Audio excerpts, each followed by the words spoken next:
Israel के हमले में, आईडीएफ के हमले में हूती प्रधानमंत्री की मौत हो गई है। हूती प्रधानमंत्री अहमद अल रहावी की मौत, हमले में पीएम समेत 10 मंत्री मारे गए हैं। ये देखिए आप, ये देखिए जिस वक्त हमला हुआ, जिस इमारत में हूती प्रधानमंत्री बैठा कर रहे थे अपने मंत्रियों के साथ, अपनी कैबिनेट के साथ, उस दौरान इसी इमारत पर हमला हुआ। फिर यहां का गोला उठता हुआ नजर आ रहा है। हूती प्रधानमंत्री की बैठक के दौरान यह अटैक हुआ। 2 डिप्टी पीएम, विदेश मंत्री भी मारे गए हैं। तो ये तस्वीरें आपके सामने है यमन से, जहां पर हूती प्रधानमंत्री की मौत। और जैसा एक बार फिर से क्लैरिफाई आपको करना चाहेंगे, अभी हमारे सहयोगी मनीषा भी आपको बता रहे थे, अगर यमन की बात करें तो वहां की सरकार अलग है और जो हूती विद्रोही हैं वो एक अपनी अलग सरकार चलाते हैं। वहां पर उनके अपने प्रधानमंत्री, अपनी कैबिनेट है। और हूती विद्रोहियों के ही प्रधानमंत्री की जब बैठक चल रही थी, उस दौरान यह हमला हुआ और उस हमले की तस्वीरें आपके सामने। अब सवाल यह है कि क्या इसके बाद जो हूती विद्रोही है वो शांत हो जाएंगे? क्योंकि यही वो टॉप लीडरशिप है जो लगातार गाइड करती थी, जो लगातार आदेश देती थी इजराइल पर अटैक के लिए। प्रगति बिल्कुल, और हमले में पीएम समेत 10 मंत्री मारे गए हैं। इस बीच एक और बड़ी खबर, यमन में इजराइल के हमले में भारी तबाही देखने को मिल रही है। भारी तबाही और इजराइल हमले में हूती नेतृत्व तबाह हो गया है, टॉप लीडरशिप खत्म हो गई है।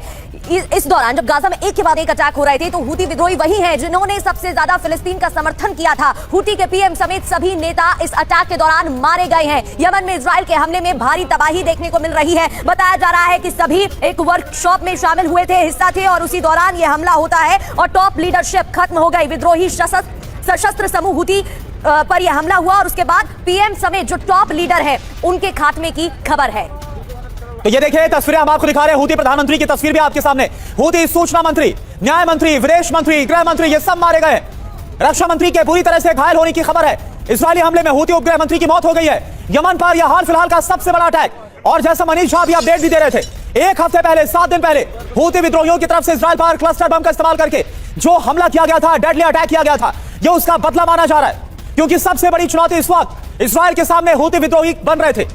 हमास, हिजबुल्लाह के बाद हूती विद्रोही लगातार अपनी ताकत इजराइल के खिलाफ दिखा रहे थे और यही वजह है कि इनका खात्मा करना, ऐसा करने के लिए वही कदम उठाया जो ईरान में हमने देखा, कैसे वहां की टॉप लीडरशिप पर अटैक किया गया इजराइल की तरफ से। और अब टॉप लीडरशिप का पूरी तरह से खात्मा कर दिया गया है इजराइल की तरफ से, आईडीएफ की तरफ से इस अटैक में, जहां पर हूती विद्रोहियों के प्रधानमंत्री मारे गए हैं।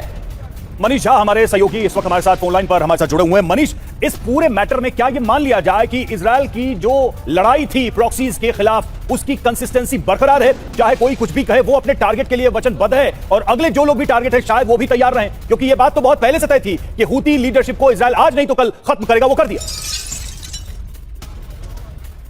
बिल्कुल रवि, देखिए अगर आपको यहाँ की तस्वीरें दिख रही होगी तो मैं आपको बता दूं कि इसमें कोई दो राय नहीं कि हूती विद्रोहियों के खिलाफ इजराइल की ये कार्रवाई इजराइल के लिए एक बहुत बड़ी सफलता की बात है। वो इसलिए भी क्योंकि अक्टूबर 2023 के बाद जो हमास का हमला हुआ, तब से लगातार हूती ने इजराइल पर नाक में दम कर रखा था। लगातार वहाँ से बैलिस्टिक मिसाइलें आ रही थी और उसके जवाब में कई बार कार्रवाई हुई, लेकिन वो कार्रवाई तभी काफ़ी नहीं थी। और उस समय इजराइल का ध्यान पहले हमास से निपटने में था, उसके बाद हिजबुल्लाह से निपटने में था। जब इजराइल उससे फ्री हुआ तो फिर ईरान से लड़ाई शुरू हो गई। लेकिन इस बीच हुआ ये कि हूती की तरफ से लगातार मिसाइल अटैक कर रहे थे और पिछले हफ्ते जब हूती विद्रोहियों ने क्लस्टर बम से लगे मिसाइल से अटैक किया तो वो इजराइल के लिए करो या मरो की स्थिति था कि अब हूती विद्रोहियों के खिलाफ बड़ी कार्रवाई करनी होगी, और उन्होंने कर दिया। उसके बाद बीते एक हफ्ते के भीतर 2 बड़ी कार्रवाई इजराइल की तरफ से की और एकदम स्पेसिफिक इंफॉर्मेशन मिला था कि एक कैबिनेट की मीटिंग हो रही थी हूती संगठनों की, और ठीक उसी को टारगेट किया, ठीक उसी तरह से जिस तरह से ईरान के टॉप मिलिट्री लीडरशिप को खत्म किया, जिस तरीके से कि हिजबुल्लाह की टॉप लीडरशिप को खत्म किया गया था, ठीक उसी तरह से यमन में हूती विद्रोहियों की टॉप लीडरशिप का सफाया कर दिया इजराइल ने अपने अटैक के जरिए। और ये कहा जा रहा था कि इसके लिए इजराइल ने वहां से पहले इंटेलिजेंस गैदर किया और एक जानकारी के बाद अब इसमें किसने मदद की, क्या यमन की सरकार ने मदद की, लेकिन निश्चित तौर पर लोकल सपोर्ट मिला, लोकल इंटेलिजेंस मिला, और पिछले 2 साल से लगातार इजराइल इसको लेकर कार्रवाई कर रहा था और आखिरकार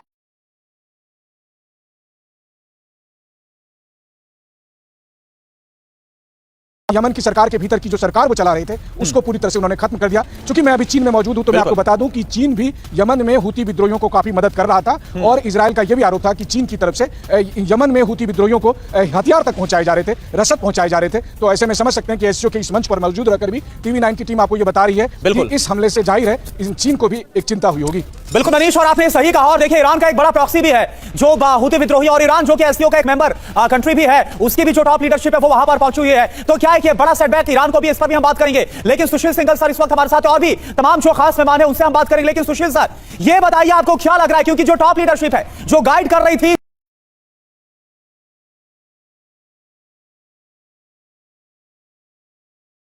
इसके बाद ईरान और हूती विद्रोही और एग्रेसिव हो सकते हैं? कृपा शंकर, बात यह है कि जो हूती लीडरशिप, ये बहुत बड़ा सेटबैक है, इसमें कोई डाउट नहीं है कि उनकी जो मीटिंग हो रही थी कैबिनेट की, उसमें उन्होंने हमला किया, तो क्लियरली दिखाता है कि इजराइल की कितनी पकड़ है इंटेलिजेंस के मामले में, और बहुत बड़ा नुकसान हुआ है उनको। लेकिन मेरा अपना इस बारे में मानना है कि जो जहां तक हूती लीडरशिप इंफ्रास्ट्रक्चर की बात है, वो मेरे विचार से इनका डिस्ट्रॉय नहीं हुआ है, क्योंकि जो हूती प्राइम मिनिस्टर थे वो टेक्नोक्रेट थे, वो जो है बहुत ज्यादा लीडरशिप, उनका डायरेक्शंस का